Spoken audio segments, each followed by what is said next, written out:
ನಮಸ್ತೆ ವೀಕ್ಷಕರೇ, ನೀವು ನೋಡ್ತಾ ಇದ್ದೀರಾ ಲಲಿತಾ ಸಹಸ್ರನಾಮ ವಿಶೇಷ ಕಾರ್ಯಕ್ರಮಕ್ಕೆ ಸ್ವಾಗತ. ನಾನು ಪ್ರವೀಣಿ ದಾಸ್.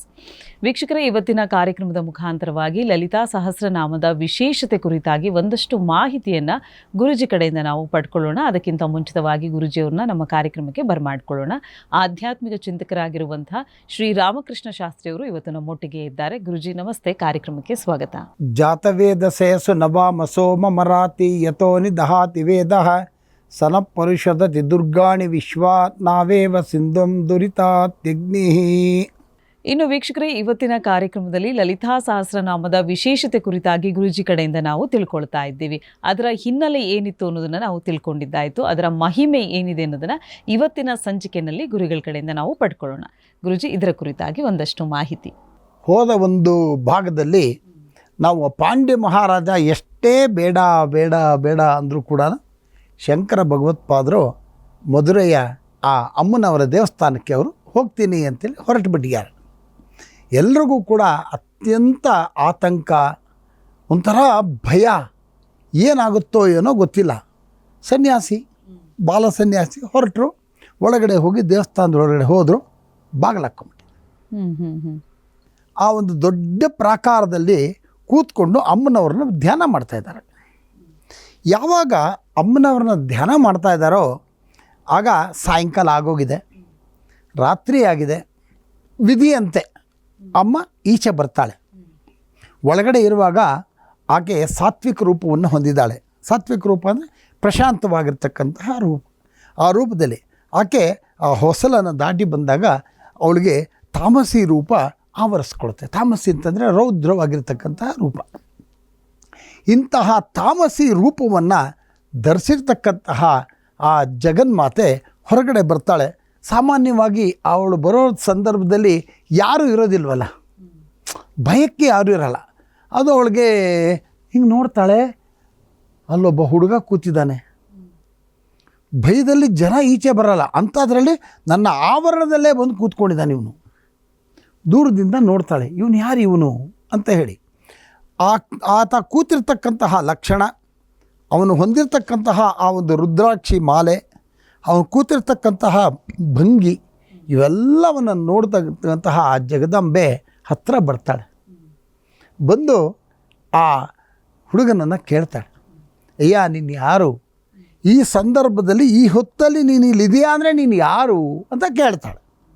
ಆಗ ಜಗದಂಬೆಯನ್ನು ನೋಡ್ತಾನೆ. ಭಗವತ್ಪಾದರಾಗಿರ್ತಕ್ಕಂಥ ಶಂಕರಾಚಾರ್ಯರು ನೋಡಿ ಅಂಬಾ ಅಂತ ಹೇಳಿ ಸಾಷ್ಟಾಂಗ ನಮಸ್ಕಾರವನ್ನು ಮಾಡ್ತಾರೆ. ನಾನು ಸಾಮಾನ್ಯವಾಗಿ ಇಲ್ಲಿಗೆ ಈಚೆ ಬಂದಾಗ ನಾನು ಯಾರು ಸಿಕ್ಕಿದ್ರೂ ಅವ್ರನ್ನ ಅಪೋಷ್ಟನ ತೊಗೊಂಡ್ಬಿಡ್ತೀನಿ, ತಿಂದುಬಿಡ್ತೀನಿ. ಆದರೆ ಯಾಕೋ ಏನೋ ನಿನ್ನ ನೋಡಿದ್ರೆ ಏನೋ ಒಂದು ಶಕ್ತಿ, ಏನೋ ಒಂದು ತಡೀತಾ ಇದೆ, ಮಾತೃವಾತ್ಸಲ್ಯ ಹೋಗ್ತಾ ಇದೆ, ನೀನು ಯಾರು ಅಂತ ಕೇಳ್ತಾರೆ. ಜಗದಂಬೆಯನ್ನು ನೋಡಿದಾಗ ಅವಳಿಗಾಗಲೇ ಆ ತಾಮಸಿ ರೂಪ ಒಳಗಡೆ ಕಾಣಿಸ್ತಾ ಇದೆ. ಆ ಜಗದಂಬೆಯನ್ನು ನೋಡಿದಂತಹ ಭಗವತ್ಪಾದರು ಆ ಜಗದಂಬೆಯ ಆ ರೂಪವನ್ನು ನೋಡಿ ಅತ್ಯಂತ ಸಂತೋಷವಾಗಿ, ತಾಯಿ ತನ್ನ ಮುಂದೆ ಇದ್ದಾಳೆ ಅನ್ನೋ ಆ ಒಂದು ಭಕ್ತಿಯಿಂದ ಶ್ರೀ ಭವಾನಿ ಸ್ತೋತ್ರವನ್ನು ಅವರು ಹೇಳೋದಕ್ಕೆ ಶುರು ಮಾಡ್ತಾರಂತೆ. ಷಡಾಧಾರ ಪಂಕೆ ರುಹಾಂತರ್ವಿರಾಜತ್ ಸುಷುಮ್ನಾಂತರಾಲೇತಿ ತೇಜೋಲ ಸಂತೀಂ ಸುಧಾಮಂಡಲಂ ದ್ರಾವಯಂತೀಂ ಪ್ರಿಬಂತೀಂ ಸುಧಾಮೂರ್ತಿಮೀಡೆ ಚಿದಾನಂದ ರೂಪಾಂ ಅಂತ ಹೇಳಿ. ಹಾಗೆ ಮುಂದೆ ಹೇಳ್ತಾರೆ, ಜ್ವಲಕೋಟಿ ಬಾಲಾರ್ಕ ಬಾಸಾರುಣಾಂಗೀಂ ಸುಲಾವಣ್ಯ ಶೃಂಗಾರ ಶೋಭಾಭಿರಾಮಾಂ ಮಹಾಪದ್ಮ ಕಿಂಜಲ್ಕ ಮಧ್ಯೆ ವಿರಾಜ ತ್ರಿಕೋಣೇ ನಿಷಣ್ಣಾಂ ಭಜೆ ಶ್ರೀ ಭವಾನೀಂ ಅಂತ ಹೇಳಿ. ಇಲ್ಲಿ ಈ ಶಂಕರಾಚಾರ್ಯರು ಹೇಳಿದಂತಹ ಎರಡನೇ ಒಂದು ಭಾಗದಲ್ಲಿ ಮಹಾಪದ್ಮ ಕಿಂಜಲ್ಕ ಮಧ್ಯೆ ವಿರಾಜ ತ್ರಿಕೋಣೇ ನಿಷಣ್ಣಾಂ ಭಜೆ ಶ್ರೀ ಭವಾನೀಂ ಅಂತಕ್ಕಂತಹ ಈ ವಾಕ್ಯ ಆ ತಾಯಿಗೆ ಅತ್ಯಂತ ಮನೋಹರವಾಗಿ ಕೇಳಿಸ್ಬಿಟ್ಟಿದೆ. ಯಾಕೆಂದರೆ ಶ್ರೀಚಕ್ರದಲ್ಲಿ ವಿರಾಜಮಾನಳಾಗಿರ್ತಕ್ಕಂತಹ ಆ ಜಗನ್ಮಾತೆ ಬಿಂದುವಿನಲ್ಲಿ ಅವಳಿದ್ದಾಳೆ, ಅಂದರೆ ಅಂತಹ ಒಂದು ರೀತಿನಲ್ಲಿ ಇದ್ದಾಳೆ ಅಂತ ಹೇಳಿ. ಅಂದರೆ ಅಮ್ಮ ನೀನು ಈ ಬಿಂದುವಿನಲ್ಲಿ ಅಲಂಕೃತಳಾಗಿದ್ದೀಯಾ, ಸ್ಥಿರವಾಗಿದ್ದೀಯಾ ಅಂತನ್ನೋದನ್ನು ಅತ್ಯಂತ ಭಕ್ತಿಯಿಂದ ಆ ಶಂಕರ ಭಗವತ್ಪಾದರು ಹೇಳಿದ್ದಾರೆ. ಯಾವಾಗ ಈ ಮಾತನ್ನು ಕೇಳಿದ್ಲು ಜಗದಂಬೆ, ಅವಳಲ್ಲಿರ್ತಕ್ಕಂತಹ ಆ ತಾಮಸಿ ಗುಣ ಹಾಗೆಯೇ ಕೆಳಗಡೆ ಇಳಿದು ಬಿಟ್ಟಿದೆ. ಸಾತ್ವಿಕ ರೂಪಕ್ಕೆ ಅವಳು ಬಂದುಬಿಟ್ಟಿದ್ದಾಳೆ. ಆಗ ಆ ಒಂದು ಸ್ತೋತ್ರವನ್ನು, ಭವಾನಿ ಸ್ತೋತ್ರವನ್ನು ಅವರು ಕೇಳಿದಾಗ ಆ ಜಗದಂಬೆ ಕೇಳ್ತಾಳೆ, ಅಯ್ಯ ನೀನು ಯಾರು? ನಿನ್ನ ನೋಡಿದ್ರೆ ನಂಗೆ ತಿನ್ನಬೇಕು ಅನಿಸ್ತಾ ಇಲ್ಲ, ಏನೋ ಮಾತೃಕರುಣೆ ಪ್ರೀತಿ ಬರ್ತಾ ಇದೆ, ನೀನು ಯಾರು, ಯಾತಕ್ಕೆ ಬಂದಿದ್ಯಾ ಅಂತ.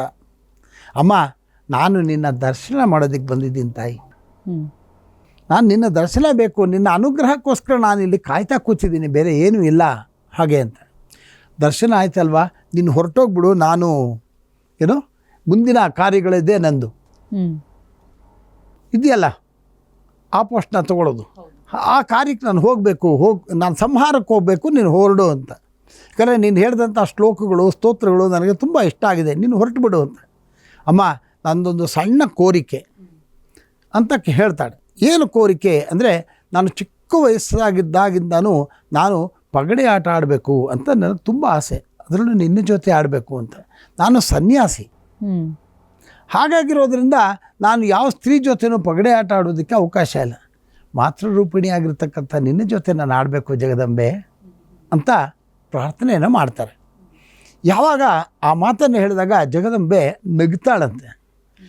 ಈ ಒಂದು ಪಗಡೆ ಆಟವನ್ನು ನಾನು ಶಂಕರನ ಜೊತೆ ಆಡೋದು, ಪರಮೇಶ್ವರನ ಜೊತೆ ನಾನು ಆಡ್ತೀನಿ, ನಿನ್ನ ಜೊತೆ ಆಡುವಂತಿದೆಯಾ ಅಂತ ಹೇಳಿ. ಆಗ ಬಹಳ ದೈನ್ಯನಾಗಿ ಶಂಕರ ಭಗವತ್ಪಾದರು ಕೇಳ್ತಾರೆ, ಅಮ್ಮ ನನ್ನ ಜೊತೆನೂ ನೀನು ಆಡಬೇಕು, ಅದನ್ನು ನೀನು ಕರುಣಿಸ್ಬೇಕು ನನಗೆ ಅಂತ ಹೇಳಿ ಪ್ರಾರ್ಥನೆಯನ್ನು ಮಾಡ್ತಾರೆ. ಈ ಪ್ರಾರ್ಥನೆಯನ್ನು ಕೇಳಿದಂತಹ ಜಗದಂಬೆ, ಆಯಿತು ಆಡೋಣ, ಆದರೆ ನಾನು ಪರಮೇಶ್ವರನ ಜೊತೆ ಆ ಒಂದು ಪಗಡೆಯನ್ನು ಆಟ ಆಡಬೇಕು ಅಂತಂದರೆ ಪಂದ್ಯವನ್ನು ಇಟ್ಟಿರ್ತೀನಿ, ಏನಾದರೂ ಒಂದು ಇಟ್ಕೊತಾನೆ ನಾನು ಆಡಬೇಕು, ಸುಮ್ಮನೆ ಆಡೋಕ್ಕಾಗೋದಿಲ್ಲ ಅಂತ. ನಾನು ಪರಮೇಶ್ವರನ ಜೊತೆ ಈ ಒಂದು ಪಂದ್ಯವನ್ನು ಇಟ್ಟೇ ಆಡ್ತೀನಿ ಯಾವಾಗಲೂ, ಆದರೆ ಪರಮೇಶ್ವರ ಇವತ್ತರೆಗೂ ನನ್ನಿಂದ ಗೆದ್ದೇ ಇಲ್ಲ, ನಾನೇ ಯಾವಾಗಲೂ ಗೆದ್ದಿರೋದು. ಏನು ಪಂದ್ಯ ಇಡ್ತೀನಿ ಅಂತಂದರೆ, ಅಕಸ್ಮಾತ್ ನಾನೇನಾದರೂ ಸೋತ್ರೆ 1 ವರ್ಷದವರೆಗೂ ನಾನು ನಿನ್ನ ಸೇವೆಯನ್ನು ಮಾಡ್ಕೊಂಡಿರ್ತೀನಿ, ನೀನೇನು ಹೇಳಿದ್ರೆ ಕೇಳ್ಕೊಂಡಿರ್ತೀನಿ ಅನ್ನೋ ಒಂದೊಂದು. ಆದರೆ ಪರಮೇಶ್ವರ ಸೋತ್ರೆ ನಾನು ಯಾವ ಸಂದರ್ಭದಲ್ಲಿ ಏನು ಪ್ರಶ್ನೆ ಕೇಳ್ತೀನೋ ಅದಕ್ಕೆ ಬೇಜಾರಿಲ್ಲದೆ ಉತ್ತರ ಕೊಡಬೇಕು.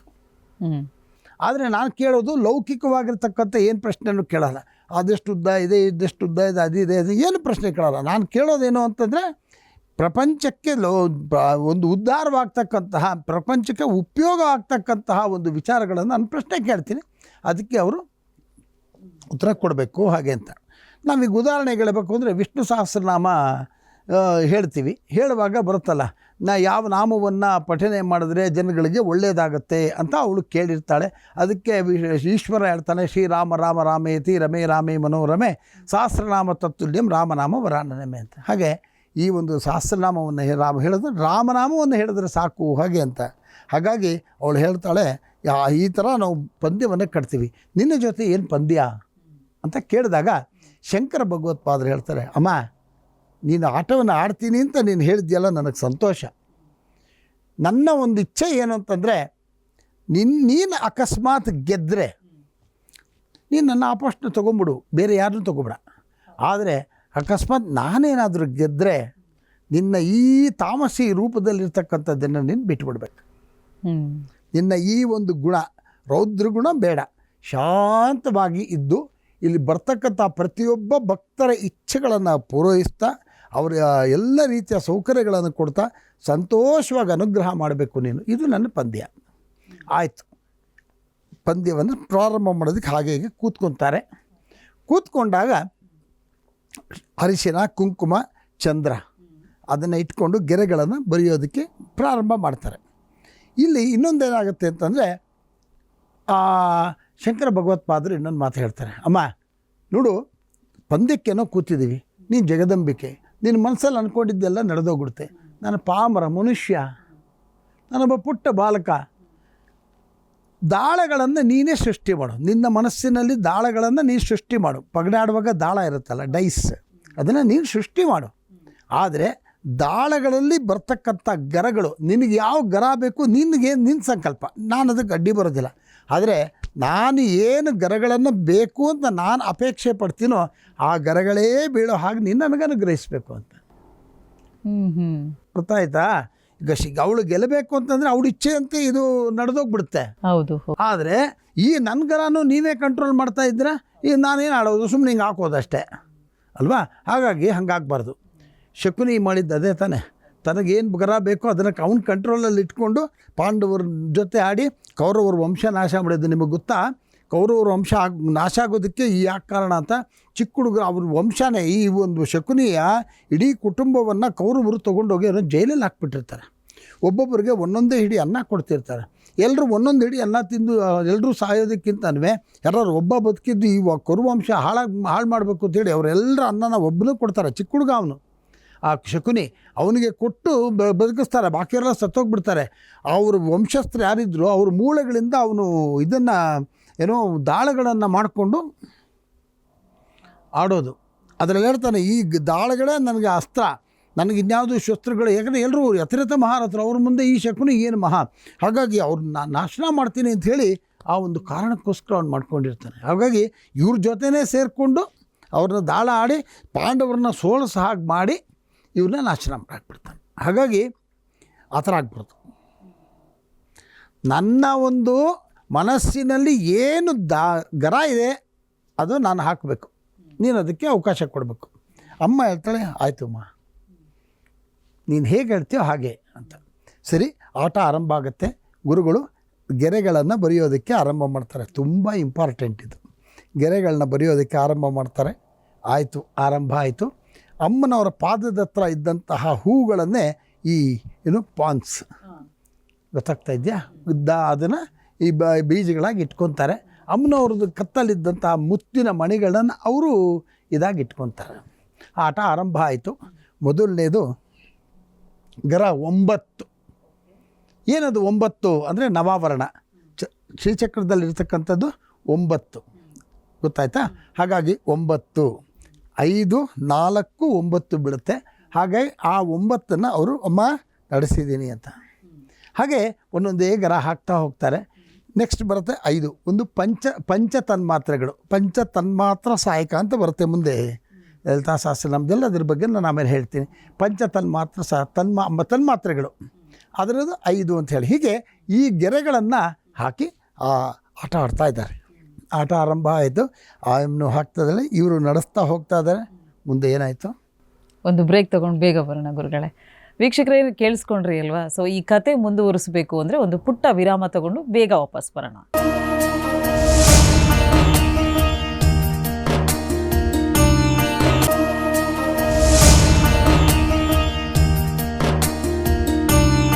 ವಿರಾಮದ ಬಳಿಕ ಮತ್ತೊಮ್ಮೆ ಕಾರ್ಯಕ್ರಮಕ್ಕೆ ಸ್ವಾಗತ. ವೀಕ್ಷಕರೇ, ಲಲಿತಾ ಸಹಸ್ರನಾಮದ ವಿಶೇಷತೆ ಮತ್ತು ಹಿನ್ನೆಲೆಯ ಕುರಿತಾಗಿ ಒಂದಷ್ಟು ಮಾಹಿತಿಯನ್ನು ಗುರೂಜಿಯವರು ಇವತ್ತಿನ ಕಾರ್ಯಕ್ರಮದ ಮುಖಾಂತರವಾಗಿ ನಮಗೆ ನೀಡ್ತಾ ಇದ್ದಾರೆ. ಹಾಗೆ ಗುರೂಜಿಯವ್ರನ್ನ ನೀವು ನೇರವಾಗಿ ಬಂದು ಭೇಟಿಯಾಗಬೇಕು, ನಿಮ್ಮಲ್ಲಿರುವಂತಹ ಸಮಸ್ಯೆಗಳಿಗೆ ಪರಿಹಾರ ಬೇಕು ಅನ್ನೋದಾದರೆ ನೀವೇನು ಮಾಡಬೇಕು, ನಿಮ್ಮ ಟಿ ವಿ ಸ್ಕ್ರೀನ್ ಮೇಲೆ ಕಾಣ್ತಾ ಇರುವಂಥ ನಂಬರ್ಗೆ ಕರೆ ಮಾಡಬೇಕಾಗತ್ತೆ. ಒಂದು ಅಪಾಯಿಂಟ್ಮೆಂಟ್ನ ಫಿಕ್ಸ್ ಮಾಡಿಕೊಂಡು ತದನಂತರ ಗುರೂಜಿಯವ್ರನ್ನ ಭೇಟಿಯಾಗಲಿಕ್ಕೆ ಅವಕಾಶವಿದೆ. ಇನ್ನು ಜಾತಕವನ್ನು ಬರೆಸಬೇಕು, ಜಾತಕದ ವಿಶ್ಲೇಷಣೆಯನ್ನು ಮಾಡಿಸ್ಕೊಳ್ಬೇಕು, ಅಥವಾ ಮನೆಯಲ್ಲಿ ಶುಭ ಕಾರ್ಯಗಳಿಗೆ ಗುರೂಜಿಯವ್ರನ್ನ ಭೇಟಿ ಆಗಬೇಕು ಅಂದರೆ ಅದೇ ನಂಬರ್ಗೆ ನೀವು ಕರೆ ಮಾಡಬೇಕಾಗತ್ತೆ. ಇನ್ನು ಲಲಿತಾ ಸಹಸ್ರನಾಮದ ವಿಶೇಷತೆ ಕುರಿತಾಗಿ ಗುರೂಜಿಯವರು ಹೇಳ್ತಾ ಇದ್ರು. ಈಗ ಶಂಕರಾಚಾರ್ಯರು ಮತ್ತು ದೇವಿ ಇಬ್ಬರೂ ಸೇರಿ ಆಟವನ್ನು ಶುರು ಮಾಡಿದ್ದಾರೆ. ಸೊ ಮುಂದೇನಾಗುತ್ತೆ ಅನ್ನೋದನ್ನು ಕುರಿತಾಗಿ ಗುರೂಜಿಯವರು ನಮಗೆ ತಿಳಿಸ್ಕೊಡ್ತಾರೆ. ಗುರೂಜಿ, ನನಗೆ ತುಂಬ ಕುತೂಹಲ ಇದೆ, ಕತೆ ಏನಾಗಬಹುದು ಅಂತ. ಈ ಶಂಕರಾಚಾರ್ಯರು ಮತ್ತು ಆ ಜಗದಂಬೆ ಪಗಡೆಯನ್ನು ಆಟ ಆಡ್ತಾ ಇರೋದು ಆರಂಭ ಆಗೋ ಮುಂಚೆ ಅಲ್ಲಿದ್ದಂತಹ ಸೋಮೇಶ್ವರ, ಅವನಲ್ಲಿರ್ತಕ್ಕಂಥ ಒಂದು ಬೆಳಕು ಶಂಕರಾಚಾರ್ಯರಲ್ಲಿ ಆವಾಹನ ಆಗಿಬಿಡುತ್ತೆ. ಇದನ್ನು ಅಮ್ಮನವರು ಗಮನಿಸೋದಿಲ್ಲ. ಆಟ ಆರಂಭ ಆಗಿದೆ, ಏನಿಬ್ಬರು ಆಡ್ತಾ ಇದ್ದಾರೆ. ಇಂತಹ ಕುತೂಹಲವಾಗಿರ್ತಕ್ಕಂತಹ ಆ ಆಟವನ್ನು ನೋಡೋದಕ್ಕೆ ಅಗೋಚರವಾಗಿ ದೇವತೆಗಳೆಲ್ಲ ನಿಂತಿದ್ದಾರಂತೆ. ದೇವತೆಗಳು, ಗಂಧರ್ವರು ಎಲ್ಲರೂ ಕೂತ್ಕೊಂಡು ನೋಡ್ತಾ ಇದ್ದಾರೆ ಮಗನ ಜೊತೆ ತಾಯಿ ಆಟ. ಎಷ್ಟು ಅದ್ಭುತವಾಗಿರ್ತಕ್ಕಂಥ ಒಂದು ಕಲ್ಪನೆ ನೋಡ್ರಿ. ಅದನ್ನು ಸುಮ್ಮನೆ ನಾವು ಕಲ್ಪಿಸ್ಕೊಂಡ್ಬಿಟ್ರೆ ಭಾಳ ಚೆನ್ನಾಗಿ ಅಮ್ಮನವ್ರು ಕೂತ್ಕೊಂಡಿದ್ದಾಳೆ, ಅವ್ರು ಆಡ್ತಾ ಇದ್ದಾರೆ, ಗರಗಳು ನಡೀತಾ ಇದೆ, ಇವರು ನಡೆಸ್ತಾ ಇದ್ದಾರೆ, ಅವರು ನಡೆಸ್ತಾ ಇದ್ದಾರೆ, ನಡೀತಾ ಇದೆ. ಇದರಲ್ಲಿ ವಿಶೇಷತೆ ಏನು ಅಂದರೆ, ಆ ಜಗನ್ಮಾತೆಗೆ ಅವರು ಮುಂಚೆ ಹೇಳ್ತಾರೆ, ಅಮ್ಮ ನಾನು ಈ ಆಟವನ್ನು ಆರಂಭ ಮಾಡ್ತಾ ಮಾಡ್ತಾ ಆಡ್ತಾ ನಾನು ನಿನ್ನ ನಾಮ ಸ್ಮರಣೆ ಮಾಡಿಕೊಂಡು ನಡೆಸ್ತೀನಿ, ನಿಂದೇನು ಅಭ್ಯಂತರ ಇದೆಯಾ ಅಂತ ಕೇಳ್ತಾರೆ. ಇಲ್ಲಪ್ಪ ಅಂದಾಗ ಲಲಿತಾ ಸಹಸ್ರನಾಮದಲ್ಲಿರ್ತಕ್ಕಂತಹ ನಾಮಗಳನ್ನು ಆ ನಾಮಗಳನ್ನು ಹೇಳ್ತಾ ಇವರು ಗರಗಳನ್ನು ಹಾಕ್ತಾ ಇದ್ದಾರೆ, ನಡೆಸ್ತಾ ಇದ್ದಾರೆ. ಗೊತ್ತಾಗ್ತಾ ಇದೆಯಾ? ಪಗಡೆಗಳನ್ನು ನಡೆಸ್ತಾ ಇದ್ದಾರೆ.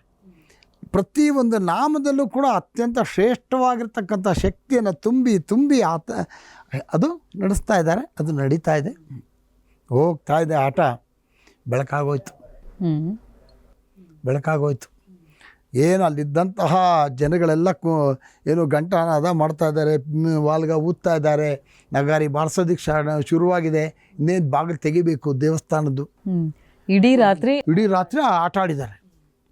ಆವಾಗ ಅಮ್ಮನವ್ರಿಗೆ ಎಚ್ಚರ ಆಗುತ್ತೆ. ಅಯ್ಯೋ, ಈ ಹುಡುಗನ ಜೊತೆ ಆಡ್ತಾ ಮೈ ಮರೆತುಬಿಟ್ಟು ನಾನು ಈ ಆಟದಲ್ಲಿ ನಾಗ್ಬಿಟ್ಟು ನಾನು ಈಚೆ ಹೋಗಿ ಇವತ್ತು ನನ್ನ ಸಂಹಾರ ಕಾರ್ಯ ನಡೀಲಿಲ್ಲ, ನಾನು ಮೈ ಮರೆತ್ಕೊಂಡ್ಬಿಟ್ನಲ್ಲ ಈ ಹುಡುಗನ ಜೊತೆ. ಆವಾಗ ಅಮ್ಮ ಹೇಳ್ತಾಳೆ, ಅಮ್ಮ ನೋಡು ಈಗ ಆಟ ಆಗೋಯ್ತು, ಯಾಕಂದರೆ ಜನಗಳು ಬರ್ತಾರೆ, ಬೇಗ ಆಟ ಮುಗಿಸ್ಬಿಡು ನೀನು ಅಂತ. ಹೇಗಮ್ಮ ಆಟಾಡು ಅಂತ. ಆವಾಗ ಯಾಕಂದರೆ ಜನ ಬಂದುಬಿಟ್ರೆ ನಾನು ವಾಪಸ್ಸು ಒಳಗಡೆ ಹೋಗಬೇಕು, ಇವತ್ತು ಕಾಲಹರಣ ಆಗೋಯ್ತು, ನಿನ್ನ ಜೊತೆ ಆಟಾಡ್ತಾ ನಾನು ಸಂಹಾರ ಕಾರ್ಯ ಕೂಡ ಮಾಡೋಕ್ಕಾಗಲಿಲ್ಲ, ನಾನು ಈ ಮುಗಿಸ್ಬಿಡೋಣ ಅಂತ ಹೇಳ್ಬಿಟ್ಟು ದೊಡ್ಡ ಗರಗಳನ್ನ ಬಿಟ್ಟು ಎಲ್ಲ ಏನು ಮಾಡ್ತಾರೆ, ಆ ಮೇಲುಗಡೆ ಮೇರು ಹತ್ರ ಬಂದು ಅಲ್ಲಿ ಆಟ ನಿಂತ್ಕೊಂಡಿದೆ. ಆಗ ಅಮ್ಮ ಹೇಳ್ತಾಳೆ, ನೋಡು ನಾನೀಗಾಗಲೇ ಬಂದು ನಿಂತಿದ್ದೀನಿ, ನಾನು ಗೆದ್ದೆ ಅಂತ ಅಮ್ಮನವ್ರು ಹೇಳ್ತಾಳೆ. ಆಗ ಶಂಕರಾಚಾರ್ಯರು ಒಂದು ಸತಿ ಅಮ್ಮನವ್ರು ನೋಡಿ ಎದ್ದು ನಿಂತು ನಮಸ್ಕಾರ ಮಾಡಿ, ಅಮ್ಮ ನೀನು ಆಟದಲ್ಲಿ ಗೆದ್ದೆ, ಆದರೆ ಒಂದು ಸರ್ತಿ ಇಲ್ಲಿ ಏನಾಗಿದೆ ಅನ್ನೋದನ್ನು ನೀನು ಸ್ವಲ್ಪ ನೋಡಬೇಕು ಅಂತ. ಆವಾಗ ಏನದು ಅಂದರೆ, ನೀನು ಆಟದಲ್ಲಿ ಗೆದ್ದೆ, ಆದರೆ ನಾನಿಲ್ಲಿ ಮಾಡಿರ್ತಕ್ಕಂಥ ವ್ಯತ್ಯಾಸದಲ್ಲಿ ನೀನು ಸೋತುಬಿಟ್ಟಿದ್ಯಾ.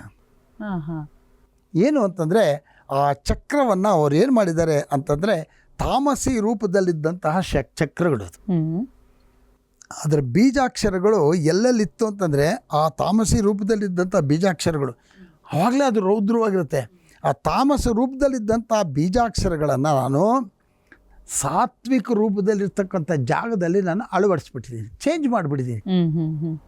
ಅಲ್ಲಿಗೆ ನಾಮಕ್ಕೂ ಮತ್ತು ಕ್ಯಾಲ್ಕುಲೇಷನ್ ಗೊತ್ತಾಗ್ತಾ ಇದೆಯಾ, ನಂಬರ್, ಈ ಎರಡು ನಂಬರ್ಗೂ ಕೂಡ ವ್ಯತ್ಯಾಸ ಆಗದೇ ಇರೋ ರೀತಿಯಲ್ಲಿ, ಯಾವುದೇ ರೀತಿಯಲ್ಲೂ ಕೂಡ ತೊಂದರೆ ಆಗದೇ ಇರೋ ರೀತಿಯಲ್ಲಿ ನಾನು ಆ ಸಾತ್ವಿಕ ರೂಪಕ್ಕೆ ತಂದು ಇಟ್ಟಿದ್ದೀನಿ. ನೀನು ಒಂದು ಸರ್ತಿ ಅವಲೋಕನ ಮಾಡು, ನಿನ್ನ ಪಾದದ ಕಡೆಯಿಂದ ಸರಿಯಾಗಿ ನೋಡು ತಾಯಿ ಅಂತ ಹೇಳ್ತಾಳೆ. ನಿನ್ನ ಪ್ರತಿಯೊಂದು ಮೂಲೆ, ಪ್ರತಿಯೊಂದು ಬೀಜಾಕ್ಷರಗಳು ಏನಿದೆ, ಆಯಾ ಬೀಜಾಕ್ಷರಗಳನ್ನು ಅತ್ಯಂತ ಸಾತ್ವಿಕ ರೂಪದಲ್ಲಿ ನಾನು ಆ ಚಕ್ರದಲ್ಲಿ ಅಳವಡಿಸಿದ್ದೀನಿ. ಹಾಗೆ ಆ ಪ್ರತಿಯೊಂದು ಮೂಲೆ ಏನೇನು ಬೀಜಾಕ್ಷರಗಳಿದೆ, ಯಾವ್ಯಾವ ಮೂಲೆಗಳಿದೆ, ಯಾವ್ಯಾವ ಒಂದು ದಳಗಳಿದೆ, ಆಯಾ ದಳಗಳಿಗೆ ಏನೇ ದೇವತೆಗಳು, ಯಾವ್ಯಾವ ದೇವಿಗಳು ಅಲ್ಲಿ ಆಸೀನರಾಗಬೇಕು, ಆಯಾ ದೇವಿಯರನ್ನ ನಾನಲ್ಲಿ ಆಸೀನರಾಗುವ ಹಾಗೆ ನಾನು ಮಾಡಿಬಿಟ್ಟಿದ್ದೀನಿ. ನೀನು ಒಂದು ಸತಿ ನೋಡು ತಾಯಿ ಅಂತ. ಆಶ್ಚರ್ಯ ಆಗ್ಬಿಡುತ್ತೆ. ಆಟ ಆಡ್ತಾ ಮೈ ಮರೆತು ನಾ ಬರೀ ಆಟಕ್ಕೆ ಗೆಲ್ಲೋ ಕಡೆ ಗಮನ ಕೊಟ್ಟೆ, ಆದರೆ ಇವನು ಎಷ್ಟು ಚೇಂಜಸ್ ಮಾಡಿರೋದು ಗೊತ್ತಾಗ್ತಾ ಇಲ್ಲ ಅಂತ ಕಣ್ಬಿಟ್ಟು ನೋಡ್ತಾಳೆ. ಅಮ್ಮ ಅತ್ಯಂತ ಸಾತ್ವಿಕ ರೂಪದಲ್ಲಿರ್ತಕ್ಕಂತಹ ಶ್ರೀಚಕ್ರ ತಯಾರಾಗಿಬಿಟ್ಟಿದೆ. ಕೋಪನೇ ಇಲ್ವಲ್ಲ ಅಲ್ಲಿ. ಆವಾಗ ಸೋಮೇಶ್ವರ ಎದುರಿಗೆ ಬಂದುಬಿಡ್ತಾನೆ. ಗೊತ್ತಾಗ್ತಾ ಇದೆಯಾ? ಸೋಮೇಶ್ವರ ಎದುರಿಗೆ ಬಂದು ನಗ್ತಾ ಇದ್ದಾನಂತೆ. ನೋಡು ನನ್ನ ಸೋಲಿಸಿದ್ದಲ್ಲ, ಇಲ್ಲಿ ನೋಡು ಅಂತ. ಆಗ ಆ ಅಮ್ಮ ಹೇಳ್ತಾಳೆ, ಇದು ತಪ್ಪಲ್ವೇ ಅಂತ. ನಾನು ಸೋತ್ಬಿಟ್ಟೆ, ಹೀಗೆಲ್ಲ ಮಾಡಿಬಿಟ್ಟಿದ್ಯಲ್ಲ ಅಂತ ಹೋಗ್ಲಿ ಅವನು ತಿಂದಾಕ್ಬಿಡೋಣ ಅಂದರೆ ತಪ್ಪು ಆಗ್ಬಿಡುತ್ತೆ ಅಲ್ವಾ? ಕಂಡೀಷನ್ ಬೇರೆ ಇತ್ತು. ಅದು ಸೋತಿದ್ದಾಳೆ, ಈಗ ತಿಂದಾಕ್ಬಿಡೋಣ ಅಂದರೆ ತಪ್ಪಾಗೋಗ್ಬಿಡುತ್ತೆ. ಏನು ಮಾಡಬೇಕು ಅಂದಾಗ ಎದ್ದು ನಿಂತ್ಕೊಂಡು ಶಂಕರ ಭಗವತ್ಪಾದರು ಹೇಳ್ತಾರೆ, ಅಮ್ಮ ನೋಡು, ನಾನು ಇದನ್ನು ಲೋಕಕ್ಕೆ ಒಳ್ಳೆಯದಾಗಲಿ, ನಿನ್ನ ಒಂದು ಕರುಣಾ ಸಮುದ್ರ ಎಲ್ಲ ಕಡೆ ಪ್ರಸಾರವಾಗಬೇಕು, ಎಲ್ರಿಗೂ ಕೂಡ ಇದು ಶುಭವಾಗಬೇಕು ಅನ್ನೋ ಒಂದು ಒಳ್ಳೆಯ ಸಂಕಲ್ಪದಿಂದ ನಾನು ಈ ಕೆಲಸ ಮಾಡಿದ್ದೀನಿ ತಾಯಿ. ನಿನ್ನ ಅನುಗ್ರಹ ಆಗಬೇಕಮ್ಮ. ನಿನ್ನ ಈ ಕ್ರೋಧತ್ವವನ್ನು ಬಿಟ್ಟುಬಿಟ್ಟು ಪ್ರತಿಯೊಬ್ಬರಿಗೂ ಕೂಡ ಏನು ಒಳ್ಳೇದು ಮಾಡಬೇಕಮ್ಮ. ನಿನ್ನ ಈ ಕ್ರೋಧತ್ವ ಬಿಟ್ಬಿಡು, ಈ ಶ್ರೀಚಕ್ರವನ್ನು ನೀನು ಅನುಗ್ರಹ ಮಾಡಬೇಕು ಅಂತ ಪ್ರಾರ್ಥನೆಯನ್ನು ಮಾಡ್ತಾರೆ. ನೋಡಿ, ಲೋಕ ಕಲ್ಯಾಣಕ್ಕೆ ಮಾಡ್ತಕ್ಕಂಥ ಕೆಲಸ. ಆಗ ದೇವತೆಗಳೆಲ್ಲ ಸೇರ್ಕೊಂಡಿದ್ದಾರಂತೆ, ಎಲ್ಲ ನಿಂತ್ಕೊಂಡು ಆಶೀರ್ವಾದ ಮಾಡಿದ್ದಾರೆ. ಸರಿಯಾದ ಸಂದರ್ಭಕ್ಕೆ ಮಹಾರಾಜ ಮನೆ ಒಳಗಿದ್ದವನು ಗಡ ಅಂತ ರಾತ್ರಿ ನಿದ್ದೆ ಮಾಡಿಲ್ಲ. ಈಚೆ ಬಂದರೆ ಎಲ್ಲ ಈ ಅಮ್ಮನವ್ರು ತಿಂದುಬಿಡ್ತಾರೋ ಅನ್ನೋ ಭಯ. ಎಲ್ಲ ಎಲ್ಲರೂ ಓಡ್ಕೊಂಡು ಬಂದಿದ್ದಾರೆ. ಇಷ್ಟೊತ್ತಿಗೆ ಅವನು ಸನ್ಯಾಸಿ ಮುಗಿದೋಗಿದ್ದಾನೆ, ಸತ್ತೋಗಿದ್ದಾನೆ ಅಂತ ಅಂದ್ಕೊಂಡು ಬಾಗಿಲು ತೆಗೆದು ನೋಡ್ತಾರೆ. ಅಲ್ಲಿ ಪರಮೇಶ್ವರ ನಿಂತಿದ್ದಾನೆ, ಅಮ್ಮನವ್ರು ನಿಂತಿದ್ದಾಳೆ. ಆ ದೇವಿ ಮುಂದ್ಗಡೆ ಶಂಕರಾಚಾರ್ಯ ನಿಂತು ಕೈ ಮುಕ್ಕೊಂಡು ನಿಂತ್ಕೊಂಡಿದ್ದಾರೆ. ಶ್ರೀಚಕ್ರ ಚಕ್ರ ಇದೆ ಅಲ್ಲಿ. ಅವ್ನು ಬಂದು ಕೈ ಮುಗಿದು ಕೇಳ್ತಾನಂತೆ, ಏನಾಗೋಯ್ತು ಇಲ್ಲಿ ಅಂತ. ನಡೆದಿದ್ದಂಥ ಸಮಾಚಾರಗಳನ್ನೆಲ್ಲ ಅವ್ರಿಗೆ ತಿಳಿಸ್ತಾರೆ. ತಿಳಿಸ್ದಾಗ ಏನಾಗೋಯ್ತು, ಆ ಮಹಾರಾಜನಿಗೆ ಅಮ್ಮನವ್ರು ಹೇಳ್ತಾಳೆ, ಇನ್ಮೇಲೆ ನಾನು ಈ ರೂಪವನ್ನು ಬಿಟ್ಟು ಸಾತ್ವಿಕ ರೂಪದಲ್ಲಿ ನಾನು ಇಲ್ಲಿ ನೆಲೆಗೊಳ್ತೀನಿ. ಈ ಶ್ರೀಚಕ್ರ ಇಲ್ಲಿದ್ದು ಇದೇ ರೀತಿಯಾಗಿರ್ತಕ್ಕಂಥ ಶ್ರೀಚಕ್ರವನ್ನು ಪ್ರತಿಯೊಬ್ಬರೂ ಯಾರು ಬೇಕಾದರೂ ಈ ಶ್ರೀಚಕ್ರವನ್ನು ಆರಾಧನೆ ಮಾಡಿ ನನ್ನ ಒಂದು ಅನುಗ್ರಹವನ್ನು ಪಡಿಬಹುದು ಅಂಥೇಳಿ ಆಕೆ ಅನುಗ್ರಹಿಸ್ತಾಳಂತೆ. ಹಾಗಾಗಿ ಆ ಶ್ರೀಚಕ್ರ ಏನು ಬರೆದಿದ್ರು ಅದು ಭೂಮಿ ಒಳಗಡೆ ಹಾಗೇ ಹೋಗುತ್ತೆ. ಈಗಲೂ ಕೂಡ ಅದೇ ಆ ಶ್ರೀಚಕ್ರದ ಅಲ್ಲಿದೆ. ಆ ಶ್ರೀಚಕ್ರಕ್ಕೆ ಬೇಕಾಗಿರ್ತಕ್ಕಂಥದ್ದು ಮೇಲ್ಗಡೆ ಅವರು ಅಲಂಕಾರಗಳನ್ನು ಮಾಡಿ ಸರಿಯಾಗಿ ಇಟ್ಟಿದ್ದಾರೆ. ಆ ಶ್ರೀಚಕ್ರವನ್ನು ಅವರೇನು ಮಾಡ್ತಾರೆ, ಶಂಕರಾಚಾರ್ಯರು ಎಲ್ಲ ಕಡೆಗಳಲ್ಲೂ ಸಾತ್ವಿಕವಾಗಿರ್ತಕ್ಕಂತಹ ಅತ್ಯಂತ ಶಕ್ತಿಯುತವಾಗಿರ್ತಕ್ಕಂತಹ ಒಂದು ಶ್ರೀಚಕ್ರವನ್ನೆಲ್ಲ ಕಡೆ ಸ್ಥಾಪನೆಗಳನ್ನು ಮಾಡ್ತಾನೆ. ಯಾರು ಈ ಶ್ರೀಚಕ್ರವನ್ನು ಪೂಜೆಯನ್ನು ಮಾಡ್ತಾರೋ ಅದರಲ್ಲೂ ಕೂಡ ವಿಶೇಷವಾಗಿ ಲಲಿತಾ ಸಹಸ್ರನಾಮ ಒಂದು ಹೇಳಿಕೊಂಡು ಯಾವ್ಯಾವುದು ಅಂತಂದರೆ ತುಳಸಿ, ಆಮೇಲೆ ಕಮಲದ ಹೂವು ಮತ್ತು ಬಿಲ್ಪತ್ರೆ, ಈ 3 ಇದರಿಂದ ಈ ಲಲಿತಾ ಸಹಸ್ರನಾಮ ಹೇಳಿಕೊಂಡು ಆ ಶ್ರೀಚಕ್ರವನ್ನು ಪೂಜೆಯನ್ನು ಮಾಡ್ತಾರೋ ಅವರಿಗೆಲ್ಲ ಅಭೀಷ್ಟಗಳು ಕೂಡ ಖಂಡಿತವಾಗಲೂ ನೆರವೇರುತ್ತೆ. ಎಲ್ಲ ಸಂಕಷ್ಟಗಳು ನೆರವೇರುತ್ತೆ. ಯಾವುದು ಕೂಡ ಇದೇನು ತೊಂದರೆ ಆಗೋದಿಲ್ಲ. ಎಲ್ಲ ಸಂಕಷ್ಟಗಳು ಕೂಡ ನಿವಾರಣೆ ಆಗುತ್ತೆ. ಆಯಸ್ಸು, ಆರೋಗ್ಯ, ಐಶ್ವರ್ಯಾದಿಗಳಾಗುತ್ತೆ. ವಿದ್ಯೆ ಪ್ರಧಾನವಾಗುತ್ತೆ. ಏನು ಮನಸ್ಸಲ್ಲಿ ಅಂದ್ಕೊಂಡಿದ್ದಾರೋ ಆ ಒಂದು ಎಲ್ಲ ಕೂಡ ನೆರವೇರುತ್ತೆ. ಏನು ತಾಪತ್ರಯ ಇಲ್ಲ ಅಂತ ಹೇಳಿ ಅನುಗ್ರಹ ಮಾಡ್ತಾರಂತೆ. ನೋಡಿ, ಶ್ರೀಚಕ್ರವನ್ನು ಈ ರೀತಿ ಲಲಿತಾ ಸಹಸ್ರನಾಮದಲ್ಲಿ ಪೂಜೆ ಮಾಡಬೇಕು ಅಂಥೇಳಿ ಆ ಒಂದು ಶ್ರೀಚಕ್ರವನ್ನು ಬರೆದಂತಹ ನಮಗೆಲ್ಲ ಕೊಟ್ಟಂತಹ ಮಹಾನುಭಾವರು ಆ ಶಂಕರ ಭಗವತ್ಪಾದರು. ಅಂತಹ ಶ್ರೀಚಕ್ರವನ್ನು ನಾವುಗಳೆಲ್ಲ ಇಟ್ಕೊಂಡು ಸಾಧ್ಯವಾದಷ್ಟು ಒಂದು ಸಿಸ್ಟಮ್ನಲ್ಲಿ, ಯಾಕಂದರೆ ಸಿಕ್ಕಿದ ಕಡೆ ತೊಗೊಂಡೋಗಿ ಇಟ್ಕೊಂಡು ಮಾಡೋದಲ್ಲ, ಆ ಶ್ರೀಚಕ್ರವನ್ನು ಪೂಜೆನ ಹೇಗೆ ಮಾಡಬೇಕು ಅನ್ನೋದನ್ನು ಗುರುಮುಖೇಣ ಸರಿಯಾಗಿರೋ ಥರ ಕಲ್ತ್ಕೊಂಡು ಅದನ್ನು ಮಾಡೋದು ಉತ್ತಮ ಅಂಥೇಳಿ ನನ್ನ ಒಂದು ಅಭಿಪ್ರಾಯ. ಹಾಗಾಗಿ ಈ ಒಂದು ಶ್ರೀಚಕ್ರವನ್ನು ಪೂಜೆಯನ್ನು ಮಾಡಿ ಎಲ್ಲರೂ ಕೂಡ ಅವರವರ ಅಭೀಷ್ಟಗಳನ್ನು ಪಡ್ಕೊಳ್ಳಿ, ಎಲ್ರಿಗೂ ಕೂಡ ಅಮ್ಮನವರ ಅನುಗ್ರಹ ಆಗಲಿ ಅಂತ ನಾವು ಪ್ರಾರ್ಥನೆ ಮಾಡೋಣ. ಮುಂದಿನ ಭಾಗದಲ್ಲಿ ನಾನು ಶ್ರೀಮಾತ್ರೇ ನಮಃ ಲಲಿತಾ ಸಹಸ್ರನಾಮದ ಒಂದು ವಿಚಾರವನ್ನು ನಾವು ಮಾತಾಡ್ತಾ ಹೋಗೋಣ. ಖಂಡಿತ ಗುರುಗಳೇ. ಓಕೆ ಗುರುಗಳೇ, ಇದುವರೆಗೂ ಕಾರ್ಯಕ್ರಮದಲ್ಲಿ ಭಾಗವಹಿಸಿ ಸಾಕಷ್ಟು ವಿಚಾರದ ಬಗ್ಗೆ ನಮಗೆ ಮಾಹಿತಿಯನ್ನು ನೀಡಿದ್ದೀರಾ. ಧನ್ಯವಾದಗಳು. ನಮಸ್ಕಾರ. ಇನ್ನು ವೀಕ್ಷಕರೇ, ಇವತ್ತಿನ ಕಾರ್ಯಕ್ರಮದ ಮುಖಾಂತರವಾಗಿ ಲಲಿತಾ ಸಹಸ್ರನಾಮದ ವಿಶೇಷತೆ ಏನು, ಮಹತ್ವತೆ ಏನು, ಮಹಿಮೆ ಏನು, ಹಾಗೆ ಪುರಾಣಗಳಲ್ಲಿ ಇದನ್ನು ಹೇಗೆ ಉಲ್ಲೇಖಿಸಲಾಗಿದೆ ಇದರ ಕುರಿತಾಗಿ ಒಂದಷ್ಟು ಮಾಹಿತಿಯನ್ನು ಗುರೂಜಿಯವರು ನಮಗೆ ನೀಡಿದ್ದಾರೆ. ಇನ್ನು ನೀವು ಗುರೂಜಿಯವ್ರನ್ನ ನೇರವಾಗಿ ಬಂದು ಭೇಟಿಯಾಗಬೇಕು ಅಂದರೆ ನಿಮ್ಮ TV ಸ್ಕ್ರೀನ್ ಮೇಲೆ ಕಾಣ್ತಾ ಇರುವಂಥ ನಂಬರ್ಗೆ ಕರೆ ಮಾಡಿ ಹೆಚ್ಚಿನ ಮಾಹಿತಿಯನ್ನು ಪಡ್ಕೊಳ್ಬಹುದು ಅಂತ ಹೇಳ್ತಾ ಇವತ್ತಿಗೆ ಕಾರ್ಯಕ್ರಮವನ್ನು ಮುಕ್ತಾಯಗೊಳಿಸ್ತಾ ಇದ್ದೀವಿ. ಮತ್ತೆ ನಿಮ್ಮ ಭೇಟಿ ಮುಂದಿನ ಸಂಚಿಕೆಯಲ್ಲಿ. ಧನ್ಯವಾದಗಳು.